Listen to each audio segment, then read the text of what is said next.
Magandang umaga mga ka-farm. Panibagong video, panibagong tips and tutorial na naman. Sa video na to mga ka-farm ay gagamot tayo ng manok na may malalang sipon.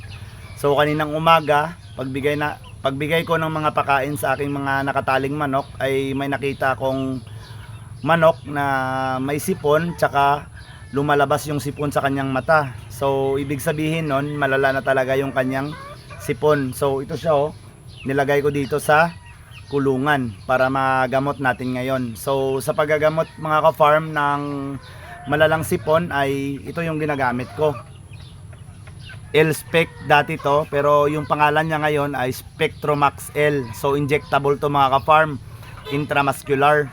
So ito yung ginagamit ko kasi base experience ko mga ka-farm ay maganda kapag injectable kasi yung epekto niya ay makikita mo talaga kinabukasan. So for example, ngayon mo siya lalagyan ng gamot na injectable na to, na Spectromax L, ay kinabukasan makikita mo na yung resulta.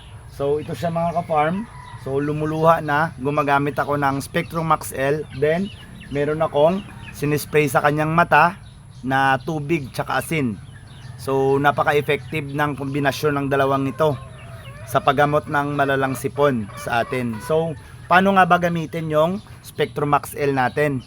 So sa Spectromax L, pag sinabi nating kak yung bibigyan, ay nagre-range yung gamot sa 0.5 to 0.8.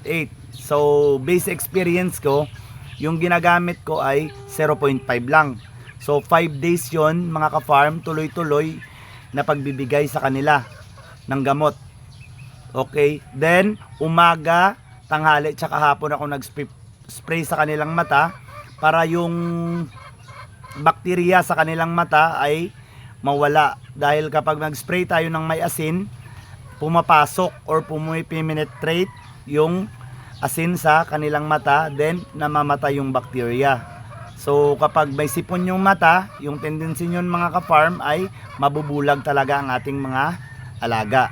So ito siya mga ka-farm, yung nakita natin kanina na may sakit na manok.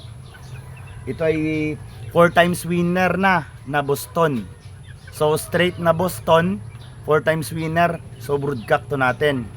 So mga ka-farm, meron akong syringe ito. So 0.8 yung atin gagamitin sa kanyang gamot. So sa 0.8 na yon or 0.5 lang, 0.5 lang yung gagamitin natin kasi hindi naman masyadong malala pa yung sipon. 0.5 lang. So sa 0.5 na yon mga ka-farm, everyday tayo magbibigay sa umaga. So yun lang mga ka-farm sa video na to, at ipapakita ko sa inyo yung ating gagamutin na manok. So yung gagamutin natin, yan, may sipon sa mata. Yan. O, kita nyo yung droppings niya sa kanyang patukaan. Bagong droppings niya. Talagang may dinadamdam to. Ito na siya mga ka-farm. So ilalabas natin. So ito na mga ka-farm yung gagamutin natin na manok. So 4 times winner to. Broodcock na to. So sayang naman kapag hindi natin maagapan. So gamitin ko lang yung dalawa kaninang na-mention ko na gamot, yung Spectromax L 0.5, 5 days, consecutive days yon. Dapat sa 5 days na yon ay makumpleto niya yung ibibigay nating inject. So hindi ko na mga ka-farm ipapakita yung pag-i-inject sa manok na to kasi baka ma-restrict yung channel natin. So ito, so pakita ko lang yung sa pag-spray. So sa pag-spray mga ka-farm, dapat matamaan yung kanyang mata para makapasok yung asin tsaka tubig para mamatay yung bakterya sa loob ng kanyang katawan. So yun lang mga ka-farm yung ginagawa ko sa aking munting backyard.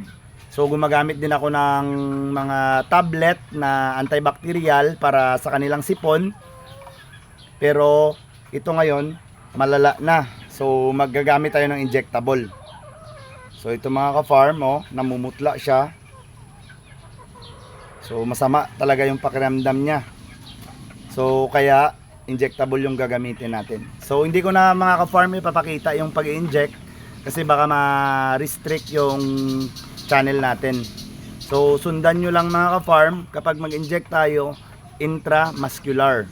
So yun lang mga ka-farm yung tips ko ngayon sa inyo. Then i-update ko kayo sa status nito kapag nakalipas na yung 5 araw na gamutan natin. So yun lang mga ka-farm, please subscribe and like na rin yung like button, then mag-comment kayo kung tama ba yung ginagawa ko or magtanong para masagot natin. So yun lang mga ka-farm sa video na to. Happy farming, follow for more.